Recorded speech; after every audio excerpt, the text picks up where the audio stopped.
from the faculty in USRL, and all students, friends, and organizers of this event from the students and from the CSRIPR. Thank you all for your generosity. It's quite an honor for me this time to address you.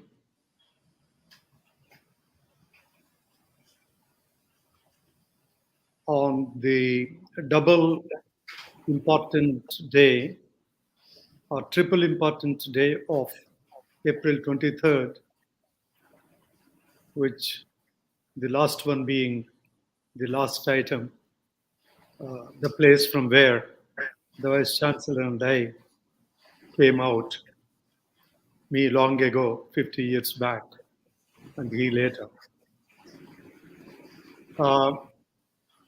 First of all, let me address the founding day occasion. What a great move that it was to start with for Dr. Madhav Menon, who I had known from my younger days, before the national law schools were established. When he was already much senior to me and a faculty member in Delhi Law Faculty and then in Pondicherry. Then with the Bar Council of India when I joined the Ministry of External Affairs. And later, much later, he started this Bangalore National Law School, which was the first in the galaxy of the new educational institutional setup in legal academics in India.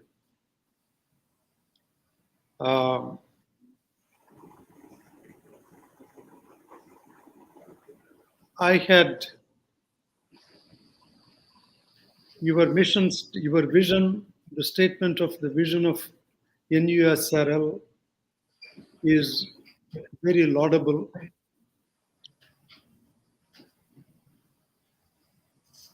I will keep the second aspect of it later to relate it to IP, but the first aspect of it is the first Vice Chancellor was Dr. Kao. When I was a student in early 70s in Delhi, in now well known, but not those days, a place called JNU, he was a young lecturer in Delhi Law Faculty at that time, handsome young man. And I was a belligerent guy on JNU campus. And he comes from the opposite, called the DU. Handsome young man, very bright. And perhaps I would say that he was one of the first and foremost law academics that focused on, specialized in the international trade law. That's what I recollect from those days. I have not read anything, I've not Googled him, but this is from I can see him as I'm talking to you as what he looked 50 years ago. Young, handsome man, specializing in international trade law. Prior to that, there was only private international law in India. Of course, from the South in Madras University, my namesake, and then Lotika Sarkar in Delhi Law Faculty. We had it in Andhra University as well, but these were the two ends of international law in India 50 years ago. But worked on that, branching out into trade law. That was 20 years before WTO established, which was in 1995.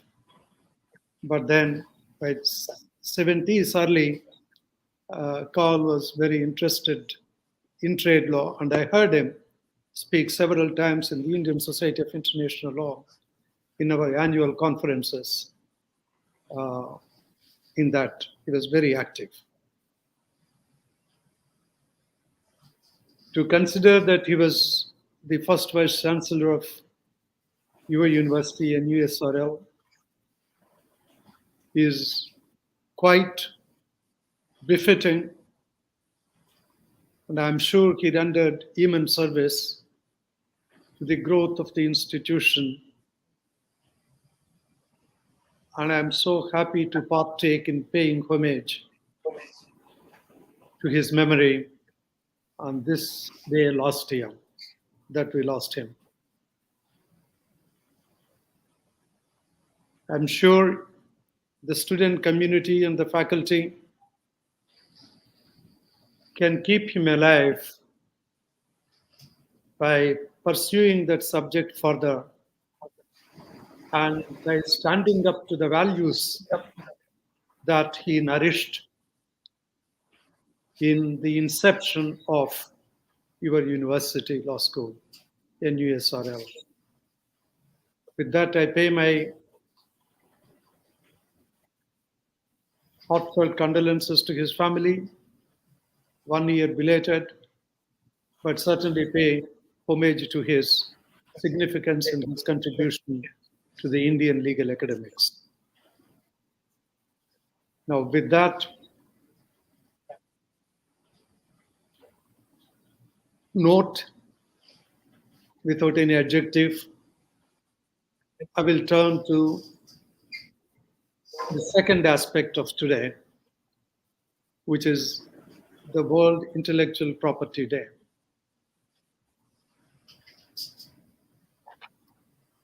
April 26th. I mean, it has already been mentioned by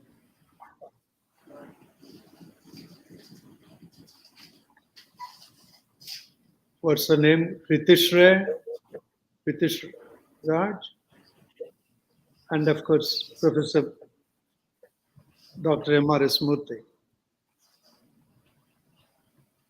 But then it's upon me to touch that anyway. I had been every year associated one way or the other since its inception of the World Intellectual Property Day till now, and hopefully will go on. This is one busy day for me, so I'll have to adjust dates. I'm so glad that I'm doing it for you, the first and the 26th of April today.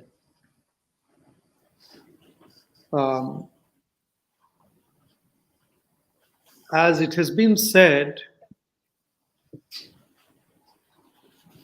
the World Intellectual Property, the World Intellectual Property Organization, WIPO, was established through an international convention that was adopted in 1967, which came into force on April 26, 1970.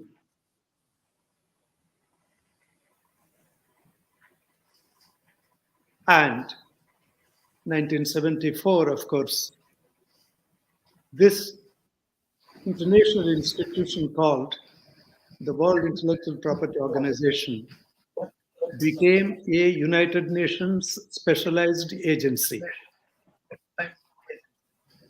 If some of you are doing international law subject also or have done, then you would know what is a specialized agency in international institutions. This is a specialized agency of the United Nations. Like similar examples are ILO for labor, WHO for health. These days everyone knows about WHO due to COVID. But then WTO is not. It's an international institution, but World Trade Organization is not a specialized agency of the United Nations, at least not as of today. But WIPO was one that became in 1974. Though the term WIPO, the name, the acronym WIPO, WIPO, came into existence in 1970, but historically, it has a precursor or a continuum which preceded it, was there for about 125 years back from today. If the main function of the World Intellectual Property Organization is to, whatever the function, to oversee the canvas, the ecosystem of intellectual property globally for its member states, this started from about 1870s, 1880s.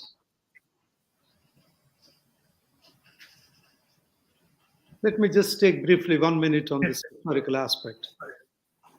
In 1873, there was a conference in Austria, Vienna, where the then colonial powers and the European powers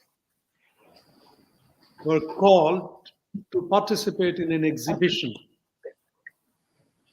industrial exhibition. All those days it was Great Britain, Germany, France, Italy. Of course, Austria I spoke about. And then I don't know the then czars of Russia, how they were at that point in time. But then the invitation was not picked up by any of the industrial powers. Industrialization, the first industrial revolution commenced by then. We know the wheel, the invention of the wheel, and by then it came to the nails, and then it came to the steam engine. But still nobody came to the exhibition for what? For the fear that this industrial exhibition was just a trap to take away the secrets of the other European powers. So don't think that the history is only between the developed and developing countries. It was there very much in Europe itself. Then there came serious discussion among them. And then in 10 years, the Paris Convention on Industrial Property, which deals with the patents, trademarks, and industrial designs, came into existence. And 3 years later, thanks to the initiative of the Renaissance people from France, the French Renaissance people, there came the convention, the Berne Convention on copyrights. Then there was established by 1889 this organization, the first international organization in intellectual property, was established in 1889, called BRIPI, BRIPI, which is the French acronym for Bureau d'Industrial Relations something something, which essentially means the Union of Union of Industrial Relations, means intellectual property. Then that was also added to the copyright. Then in 1889, that was headquartered in Bern, which is even today the capital of Switzerland, Bern. Now that BRIPI of 1899 that shifted to Bern in Switzerland is the precursor of the World Intellectual Property Organization of today, whose call is the today's World Intellectual Property. Now, we have a long history there. It is a continuation. It is not a discontinuation like League of Nations demised and the United Nations was established after the Second World War. No, this is not the case here. BURPI evolved into WIPO. I'll just simply mention quickly also how WIPO came. Why did they not have just BURPI itself? But it is a continuum. Like if any of the students or again international law students, you would know that the Permanent Court of International Justice was continued in the International Court of Justice called the World Court. But the League of Nations was not continued into the United Nations. That's okay. So the PCIJ, the WIPO that came through that, because it still administers the same Paris Convention and the Berne Conventions.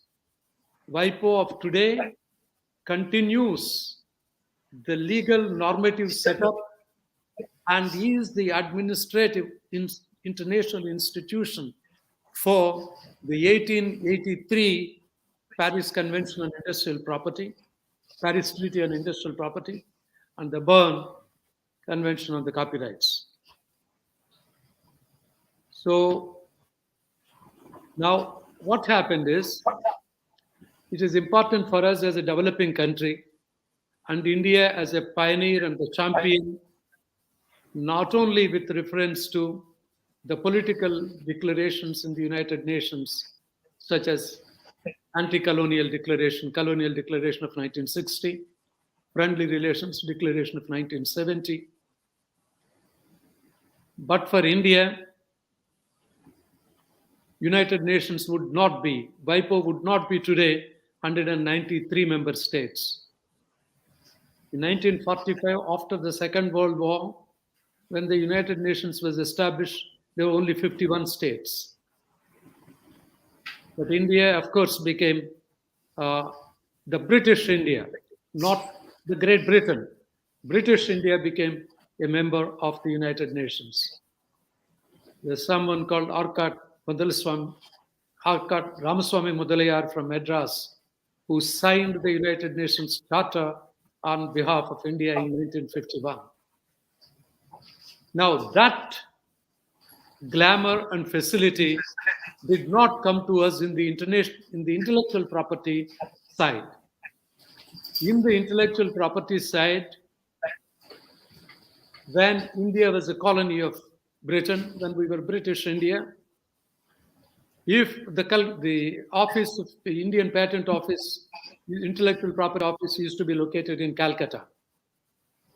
Of the 3 presidential towns and 1 ruling Delhi, there was an Intellectual Property Office from British India time, which was located in Calcutta. And no Indian the great Bengali scientists, the physicists, etc., they can't get a patent there because for the patent you have to go to the British Patent Office in London, which only a British guy could get, not a colonized people like India.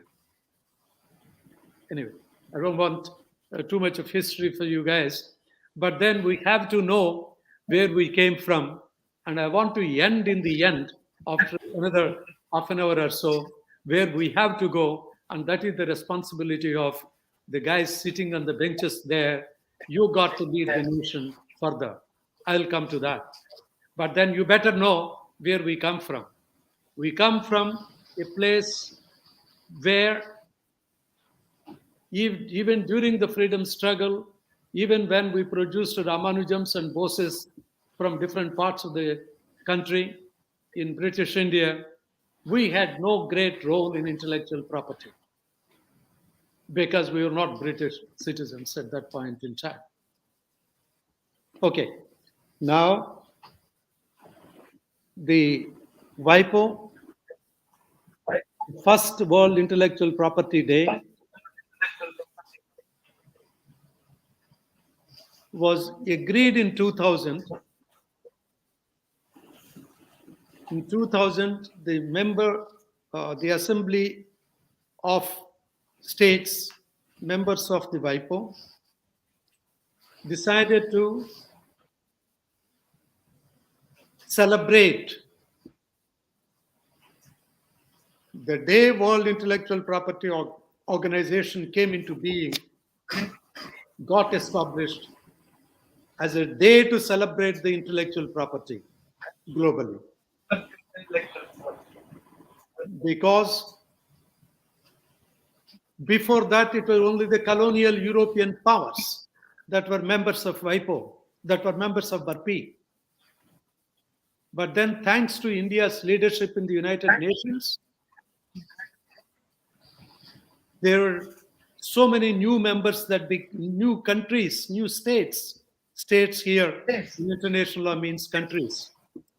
New states that have become members of United Nations. So now they have to evolve a mechanism. They had to evolve a mechanism as to how to get in the newly independent nations members of BARPI. There, India again took the leadership and said, we'll call it as a different organization. That's how the negotiations continued until 1967 in Strasbourg.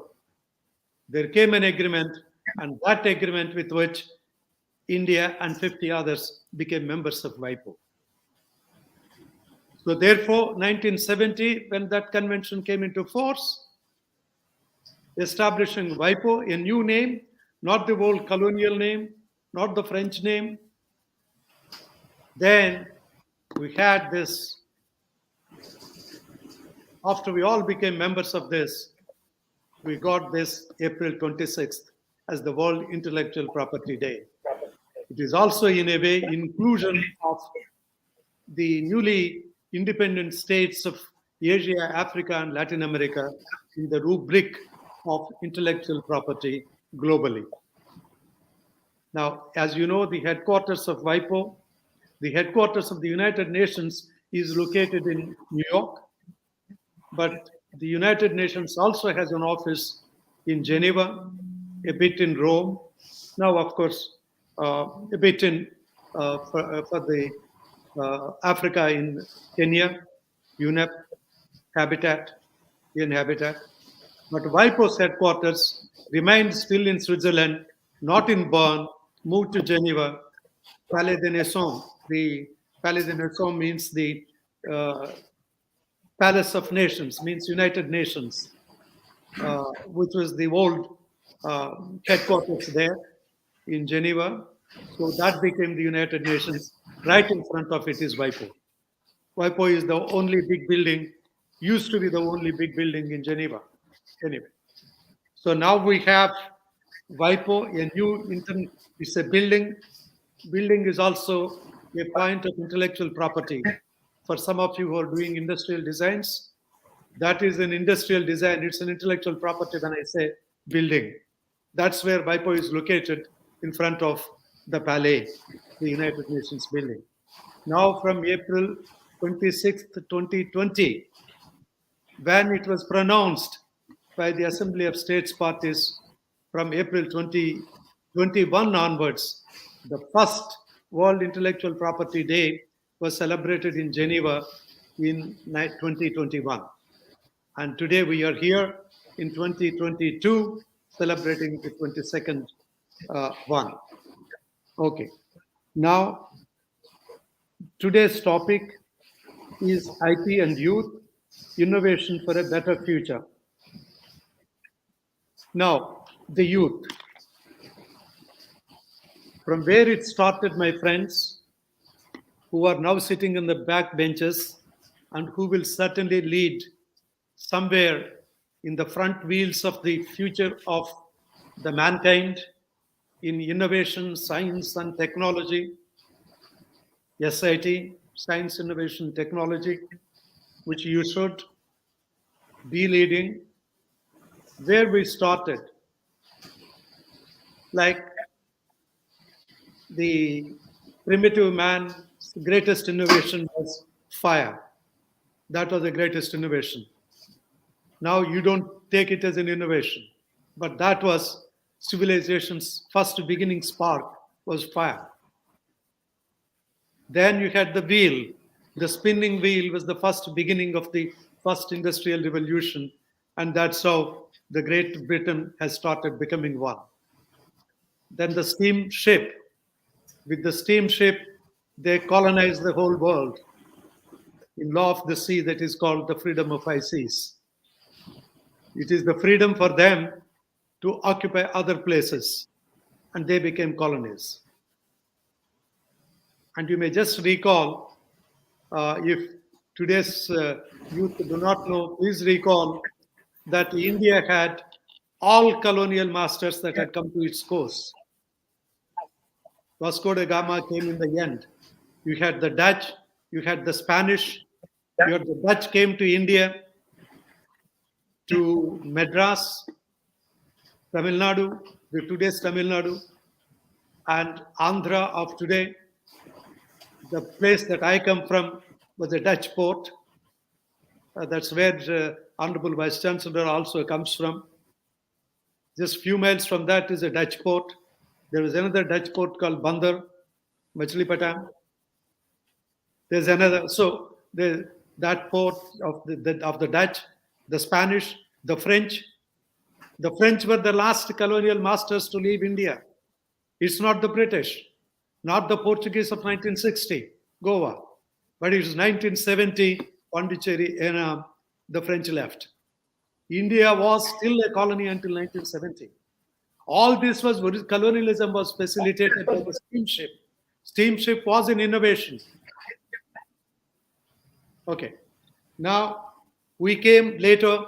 Now let just quickly go through the entire third industrial revolution, and then we came to the fourth. We had come to the knowledge economy. We had come to computers, globalization, internet, www, HTML, Google, blah, blah, blah, all this today's whatever that we are doing from wherever we are and meeting, digital age. The today's digital age, where even the currencies, the first great revolution was discovery of paper, then the printing press. Discovery of paper was done in China in the first century, and that became the currency. Today we have come to a stage where the latest currency is only 100 million people in India knows. I don't practice that. It is called cryptocurrency, blockchain. We got in the Indian Parliament in 2021 a bill to establish only the sovereign cryptocurrency, but not the cryptocurrency based on blockchain, which is diversified among the token holders through certain hashes, which are the blockchains discovered in 2009, established in 2009 by Satoshi Nakamoto, a fictitious name. Now, my friends, why I say this is that there are different ages, there's different technologies. It's the disruptive technologies that intellectual property is associated with. All through this travel, this journey of the societies, intellectual property is underlying. What is intellectual property? I know you know the subjects and you are studying.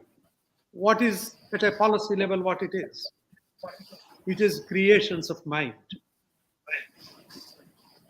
It is an intangible asset, as much as your own real estate or your car or your laptop or your whatever. All that you can see and touch, that is your property. The money you touch, the bank accounts now, of course, the e-cards, electronic cards. Now even electronic cards are also disappearing. There is no card, nothing. You just link up on the computer and you have the cryptocurrency. And now one crypto, recently there was a guy who had a lunch in Florida for a lobbying. One crypto is $40,000. He took for 5 days coaching. He's a what is called mutual fund guy. He took only 9 guys for 5 days. Each one pays $40,000 to him to spend time with him. That is cryptocurrency. And that is only one crypto, which was $40,000. That's where we have come to in intellectual property. So that intangible property that you cannot touch, but that is the creation of the human intellect, is the intellectual property, which we divide into different categories in your class: patents, trademarks, industrial designs, appellations of origin, well, trade secrets, not to speak of copyrights. Now, this covers, on one hand, a right to your property which has come from the Roman law to us.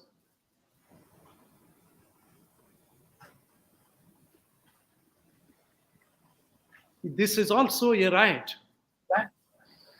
And I don't know if you know, but the Universal Declaration of Human Rights, which is the beginning, which is the base on which Eleanor Roosevelt and later Vijayalakshmi Pandit, when she was ambassador of India to United Nations, built up into two human rights covenants called ICCPR and ICSR, the Civil Political Rights Covenant and the Social Economic Cultural Rights Covenant, are based on this base is called Universal Declaration on Human Rights of 1948.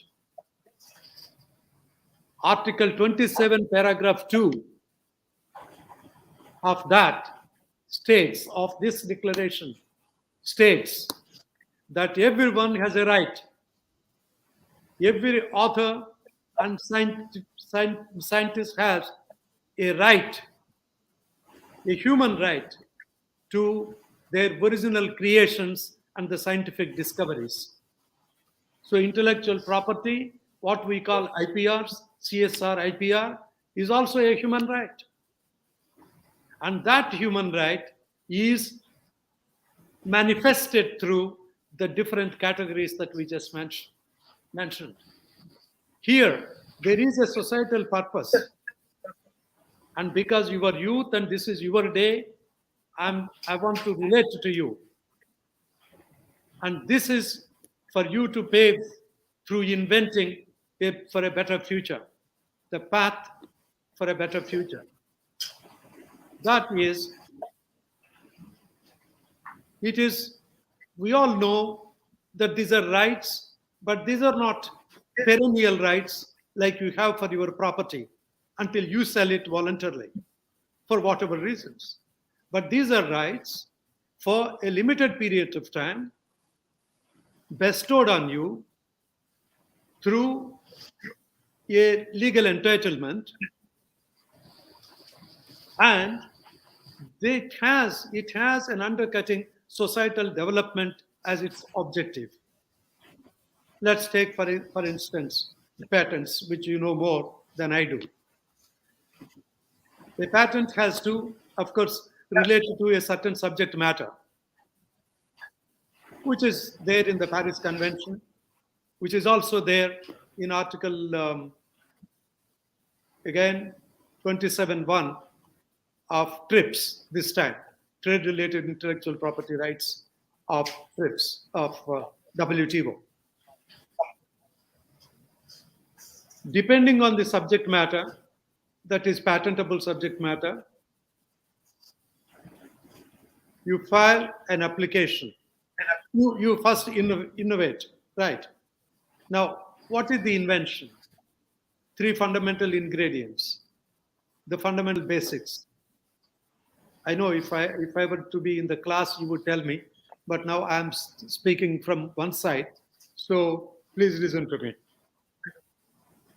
One is novelty, second, non-obviousness, third is usefulness or utilitarian function or industrial application.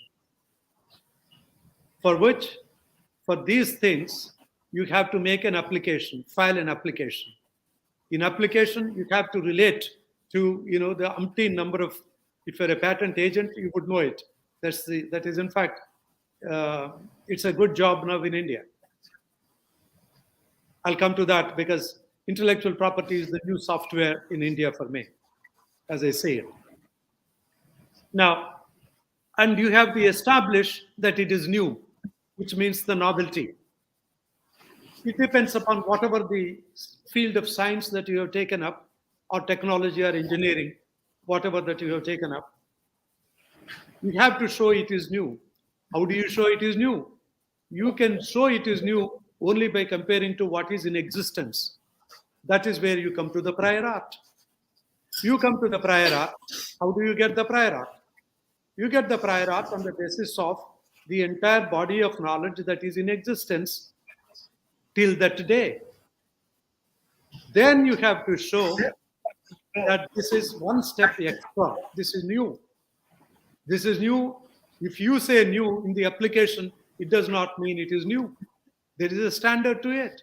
The standard is someone who is trained in that particular discipline of technology, engineering, science, blah, blah, blah, will have to say that.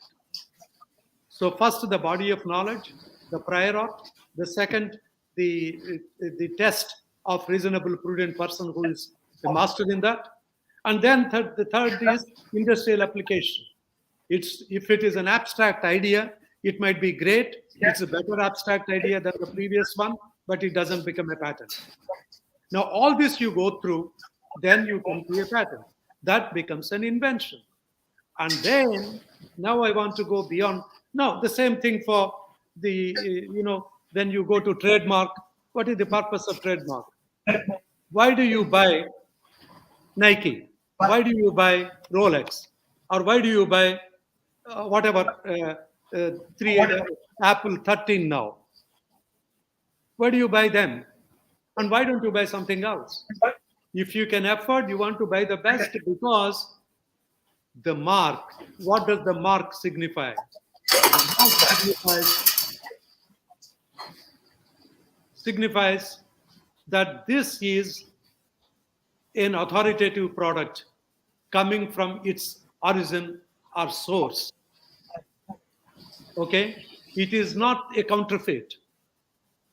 If it is, we used to have in Madras some place called Burma Bazaar, where only counterfeits are sold.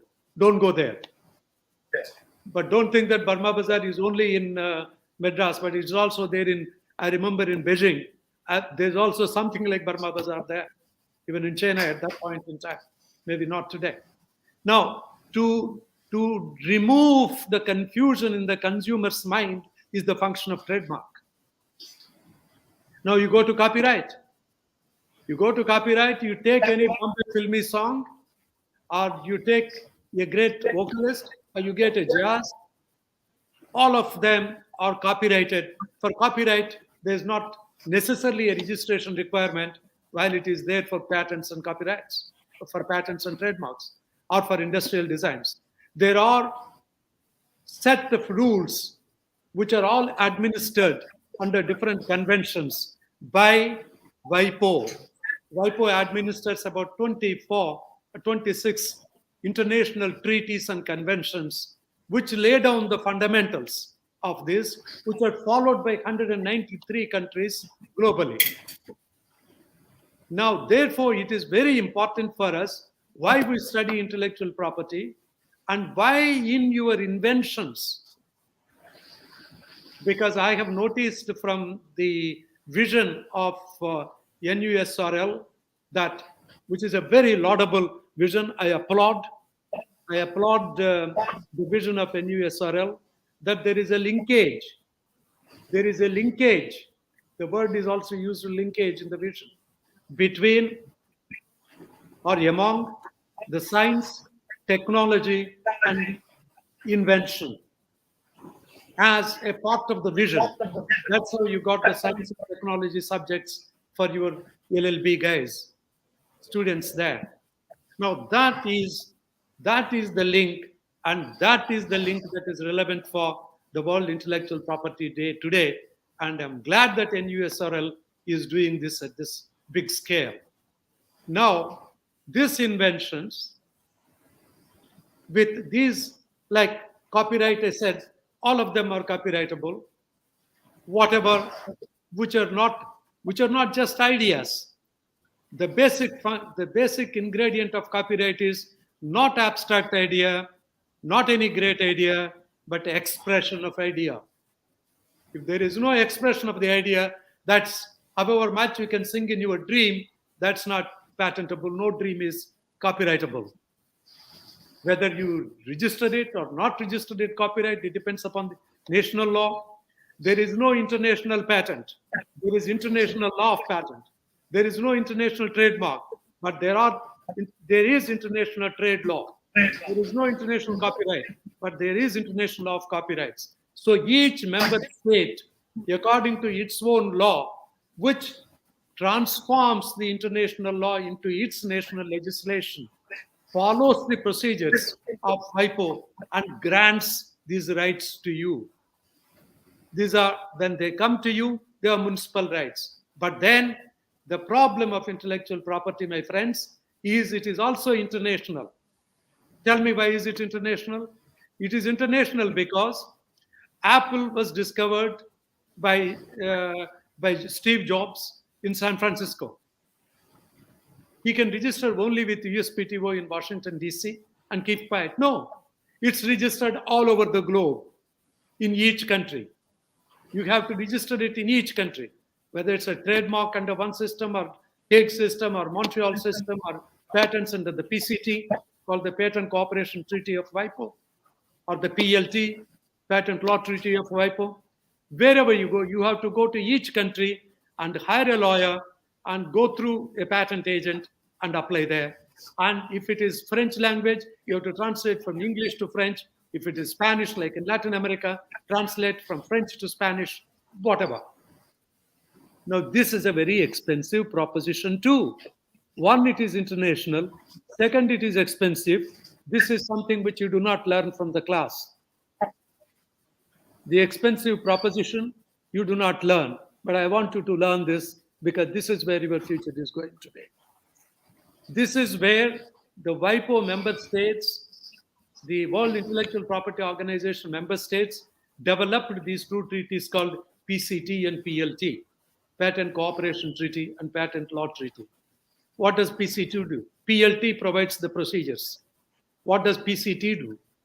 PCT enables, facilitates, as it were. PCT facilitates for you, while when you apply for a patent in Indian Patent Office, say in this case New Delhi, you can pay the Indian fees, but then depending upon your estimation of the marketability of the product or the process, I don't want to get into the distinction between process and product patents, but whether it is a product or process, if you want to patent it in addition to India, because it is marketable in other markets as well, internationally, where you sell your products and processes, you make more money. In order to make more money, because that is monetization of invention is the big future aspect. Monetization of invention is the biggest thing that you should learn, which is not taught in the law schools. Okay, these days maybe, but not where I taught here in Colombia or in PACE, or not in my days in India. Anyway, so if you know there are other markets, like in Europe, in each country, or you go to the European Patent Office called EPO, of which there are 25 member countries, or you go to IPO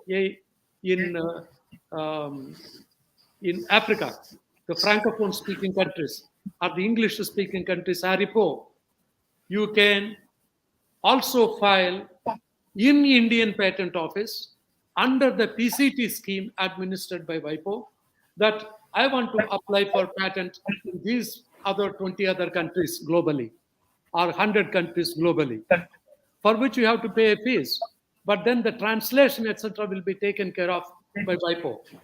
Otherwise, before the PCT came into existence, if I'm speaking of in our country, one Indian patenting in Calcutta or Bombay will have to go hire patent agent, hire a patent attorney in different other countries wherever you want to go and pay for that. And all of them are expensive.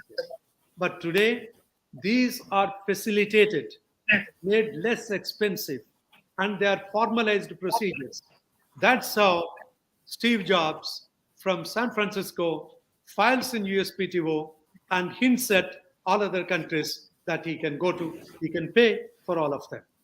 Now, let me, so monetization aspect I have mentioned, and let me just, time-wise, I'm okay, or, yeah, I think that's fine.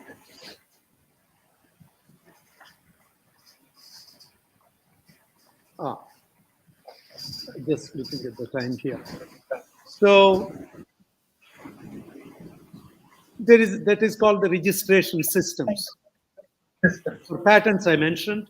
Similarly, you have a trademark registration system, global registration system. We have for industrial designs also a registration system. These registration systems are international mechanisms for the inventors like you, the youth, to go globally. Now, let me turn one aspect with reference to you.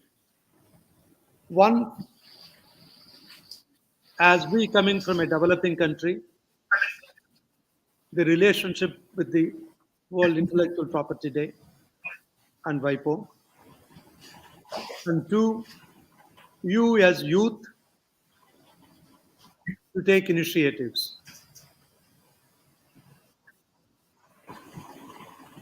Now, because the topic itself is intellectual property and youth inventing for a better future. Now let's see what are today, for instance, climate change is a big problem, right? And it is for all of us, and you, Gen Z, the Generation Z, in India we call it Z, but here it is Z. Generation Z, like you guys, this is your future, this is your planet, this is your, you have to keep the climate safe. Plastic was an invention once, and today, even the fish in Bay of Bengal or Arabian Sea, not to speak of the Pacific Islands, have been fed with the plastic, and the fish eaters on the table are eating fish that are grown eating plastic, and that's causing cancer to the humans on land. Now the temperatures are rising by degrees every day. So there is this climate heat business. We have conferences globally. We have something in 2010 in the UN called the Rio Conference, which is 20 years further after 1990, second Rio Conference in 2010, which had designed something called the Sustainable Development Goals, 17 Sustainable Development Goals, of which a priority is climate change. How do we stop that? For which, why I'm saying that is, that is the green energy, the solar energy, the wind, the hydro power, or how to stop the carbon CO2 emissions. Like President Biden of late has taken up now this thing about the batteries for automobiles. No longer the gas means petrol. no longer the gas-based petrol stations, and that's what we use. Of course, thanks to the Russian-Ukrainian situation, $1.95 per gallon has now become $4.35 in New York. Now, getting back to the climate change, how do you do that? You have to stop CO2 emissions, carbon emissions. We all want, nowadays there were only few cars in the towns, but then everyone has a car now. What are we doing? What we are doing is we are letting fumes which poison ourselves, our lungs, our health, our body, our food, and our entire atmosphere and existence. There is a need, my friends. There is a need. There is a problem. Every problem has to have a solution. And you cannot solve the problem by following in the followed path. You got to break the path.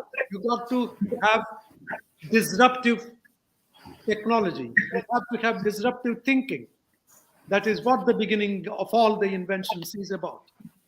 It's not like the religion, where the good old grandparents have taught us, so therefore we follow religion. That's fine. Blindly close your eyes and then meditate and pray God. That's fine. But when it comes to the modern problems, you got to break it them. That is called for SIT, the basic problem in science and technology. The basic thing is for invention is think differently. Don't follow the path. That is the disruptive mind. That is the basis of innovation. Go for that. And that's where the future will be created. One, I said, is with reference to this, climate change. The second example that I want to take up with you, which is again a perennial thing and with which you are all familiar, is artificial intelligence, AI. Today, everything is AI. I sit in my car, I want to reverse park, it will keep on googling. Means don't go, you are going to hit something. And you sit in Uber or whatever that is called in India, in these driven cars that you press the number and the car comes to you at the destination. The whole maps, where there is traffic, where there is no traffic, how long it takes, and what is the map. I'm not speaking of the Google Maps, I'll come to it again. All that, the Uber driving is artificial intelligence.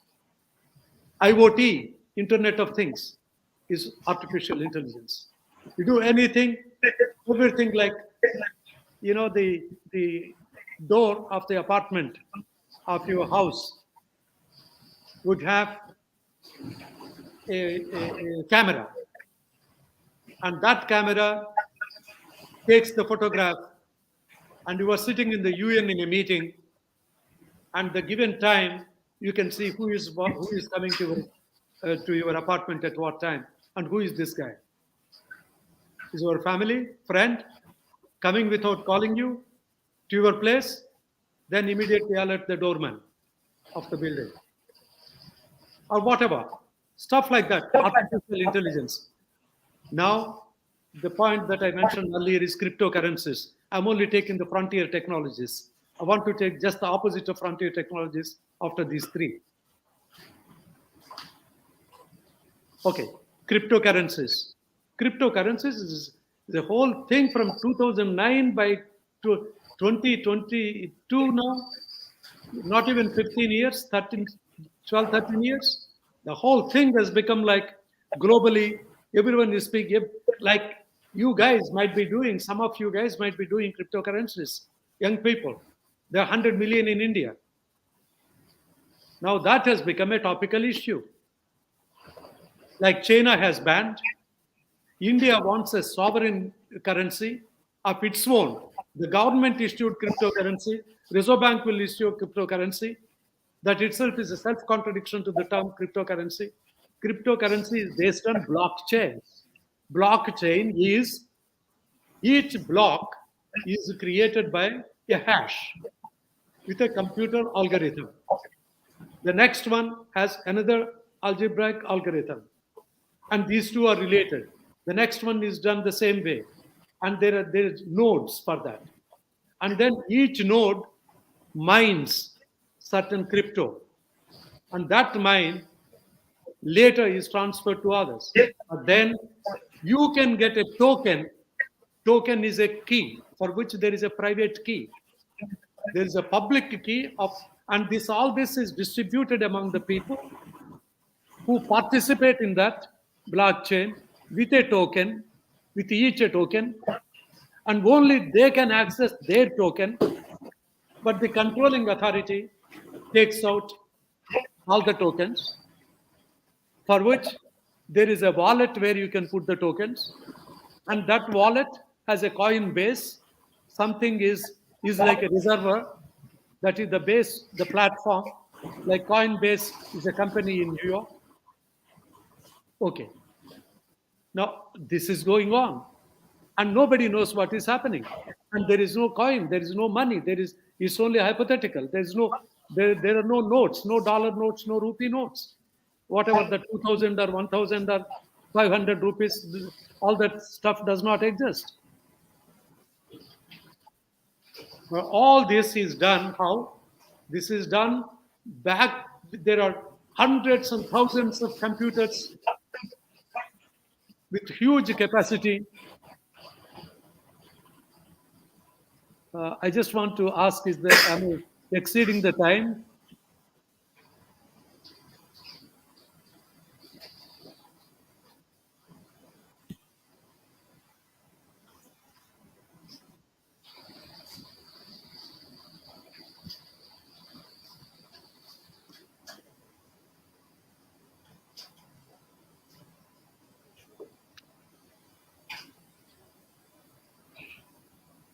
How many minutes more do I have?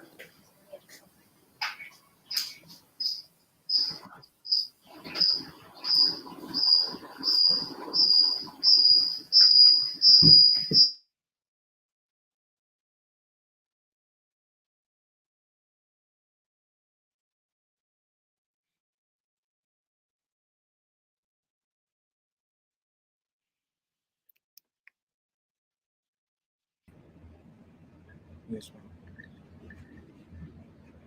Yes. Sir, Please please go. continue, sir. Uh, okay. How many minutes more?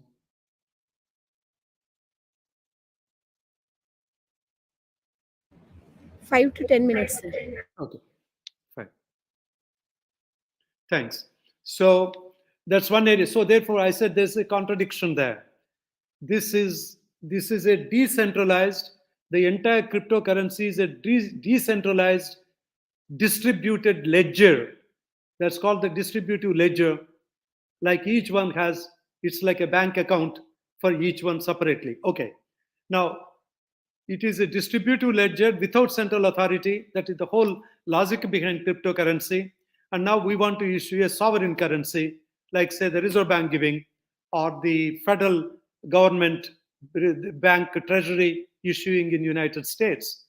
Biden had recently issued an executive order on March 8th asking for to examine whether it is possible to issue something like a dollar. Now, a lot more to go on that. Uh, Now, is it possible? The uses of this are like you can buy $1 million art piece through a non-fungible token and cryptocurrency. And the art is being, there's an art image which was hacked. And that was worth $1 million. Is all intellectual property. For you, my friends, whether it is artificial intelligence, whether it is cryptocurrency, blockchain, all this is underlined by intellectual property. And now let me turn to an area which is not this frontier technology. We are not speaking of the green energy and the intellectual property. We are not speaking of the cryptocurrency and intellectual property. We are not also speaking of the artificial intelligence and cryptocurrency. I want to turn to intellectual property and non-frontier technology. With that, I will stop the examples and go for the conclusion. That last one is the traditional knowledge, genetic resources, and folklore or traditional cultural expressions. The Varanasi saris designs, or Pochampalli of Andhra, or Tanjore silk saris. These are designs. Then there is, I didn't touch on geographical indications like basmati rice and all that. Then there is traditional knowledge. For instance, the Jivani in Kerala for thirst and hunger. I mean, I'm giving only Indian examples. I don't want to give globally, they're very famous for health purposes. Like the entire quinine came from an Amazon indigenous knowledge in Latin America. And in Africa, there is something called high Hudai cactus, which the Sam tribes of sub-Saharan Africa use for miles. When they walk miles together, the nomads in the desert, in sub-Saharan desert, they use that and they don't feel thirsty and they can walk. And now that has become an antidepressant drug by Pfizer, patented in London first and then United States. Same Jivani, of course, we patented in Kerala in the name of the Kanu tribes. Now, here, this is the traditional knowledge which is prevalent among the indigenous, native, tribal populations all over the world, or in developing countries, or less developed countries called LDCs, or countries in transition. That's where these are available. Now, this has been under discussion for the last 25 years. There is still scope for the intellectual property to do. Now, if you say that a patent is a new inventive step, and how can you say a traditional knowledge my forefathers knew for thousands of years as to, like, if there is a wound in the body, you put turmeric and that heals the wound. Now, how do you patent it? What is intellectual property? You can ask me that question. But we will say, yes, that is intellectual property, not limited by time. Though for a patent, is an individual inventor has to be shown. But for this one, this is a community that knows. The whole village in that part knows. And there is perhaps they have something like a secret mantra for that they would know. But then how do you combine? That is why this is a sui generis system, a new system that is coming up. And this is being debated in WIPO. Now, I wanted to just link up, and I was worried about the time factor. So now let me conclude by saying here that for the topic, intellectual property and youth and inventing for a better future, it's in your hands, my friends. Don't look only for the classroom marks. Don't care for the marks. Be inventive in the class. Write your essays properly. Choose the topic that does not exist even if. And then learn more. You can't, without learning, you can't do anything. I'm not telling that you just imagine. You have to know the base and then you move forward. The superstructure comes only if there is infrastructure. Otherwise, superstructure does not exist on its own in the air. So there are, as I outlined, few in the given shortness of the time, the few frontier technologies, the areas in which different green technology or artificial intelligence or the blockchains that you can create, or look back. I'm taking both sides. I'm taking the extreme examples, not the median algorithms based social media, etc. or go back to the traditional knowledge, etc. In between, that's where you have to invent. You have to invent for future, think better, and I think my mission, this is not, I'm not talking just because the Honorable Vice Chancellor invited me and I came here, though it is an honor for me to be present. But for me, whenever I speak to anywhere in India, which I've been trying to do for a few years, is my mission for India is science, information, and technology. Yes, IT is the place that India goes. Indians come and Indians create the knowledge economy in the last century in Silicon Valley. It is the Indians that created Silicon Valley. They found the email, they found Apple, they are there everywhere. They had Google, they had Apple, they had everything. And then the service stations are in Bangalore, in Noida, in Pune, in Madras. They are service stations. What I want is Indians create a new India, create a new Apple, create a brand. Show me one brand, not the thousands of doctorates in physics, science, and technology every year that come out of thousands of universities and schools that we have. Perhaps the biggest, largest number of technology institutions we have in India than anywhere in the world. But show me one Apple, show me one brand, show me one thing. That is invention. And that is my mission for India. And that you guys will have to carry. It is on the youth. And youth, you build it for India and you build it for the whole world and you build it for yourself. And thank you. Wish you all a happy World Intellectual Property Day and wish happy founding day for NUSRL. And thank you, Honorable Vice Chancellor and the faculty and the students. Jai Hind.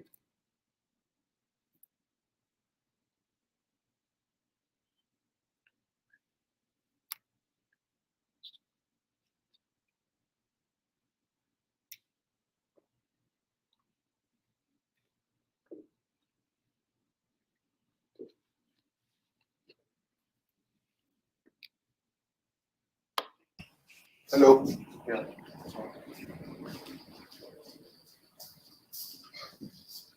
Good morning, ladies and gentlemen. My name is Harshal Wale. I am the student convener for the Center for Study and Research in Intellectual Property Rights. First of all, I would like to wish a very happy World Intellectual Property Day and the Foundation Day of National University of Study and Research in Law, Ranchi. Thank you everyone for choosing to spend your time with us this morning as we celebrate innovation and invention.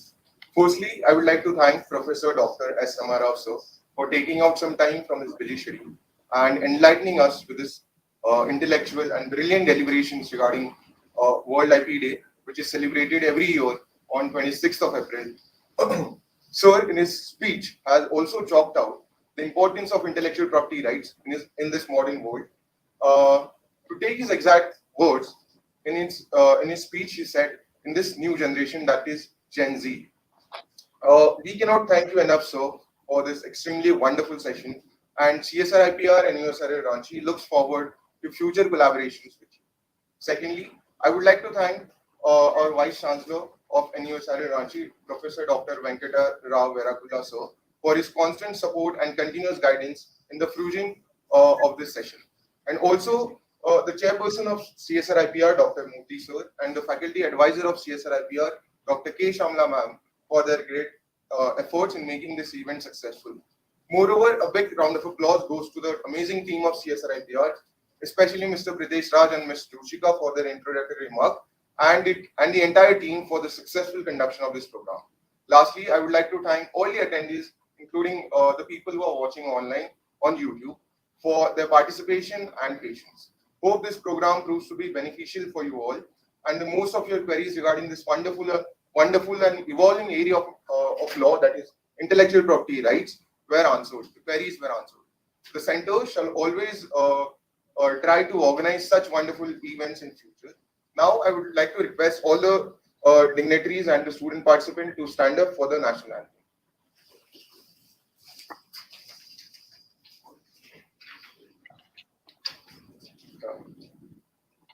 We'll start with the national anthem. जनगण मन अधिनायक जय हे भारत भाग्य विधाता पंजाब सिंध गुजरात मराठा द्राविड उत्कल बंगा विंध्य हिमाचल यमुना गंगा उत्कल जलधि तरंगा तव शुभ नामे जागे तव शुभ आशीष मागे चाहे तब जय गाथा जनगण मंगलदायक जय हे भारत भाग्य विधाता जय हे जय हे जय हे जय जय जय जय हे. So with this beautiful moment, I would like to end this session. Thank you everyone. Have a nice day. Thank you. Thank you, Sue.